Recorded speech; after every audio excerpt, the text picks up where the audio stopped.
আয় মনা, আয় তোর ভাত রেডি। চলে আয় তাড়াতাড়ি। ও বাবা, এত কিছু। এত কিছু না, দেখতে অনেক, কিন্তু সেরকম কিছু আজকে রান্না হয়নি। কি কি রান্না হয়েছে দেখিয়ে দিচ্ছি। এখানে আছে উচ্ছে ভাজা আর স্যালাড, শসা আর টমেটো। আর এটা হলো মিষ্টি কুমড়োর ডাঁটা, একটু ঝোল ঝোল করছি সর্ষে ছাড়া, এটা খেতে ভালোবাসে আমার ছেলে। আর এটা পটল মশলা টশলা দিয়ে বানিয়েছে আমার সোনা বৌমা।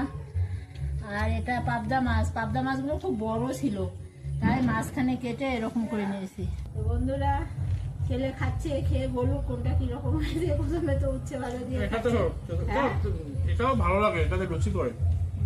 উচ্ছে ভাজা তো ভালো গরমের দিনে। আজকে লেবু খাবে না বলছে, তেতো ভাবটা নাই না, এখন তো সেরকম তেতো থাকে না, শীতের দিনে খালে পরে তেতো লাগে। এটা না এতটা খাবো না, বুঝলাম।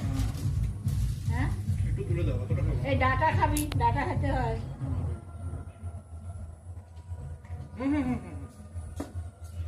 ঠিক আছে, যা লাগে নিয়ে খা। তো বন্ধুরা তোমরা সব খেয়ে নাও দুপুরের খাওয়া দাওয়া। তো আজকে আমাদের এই পর্যন্তই খাওয়া। টাটা।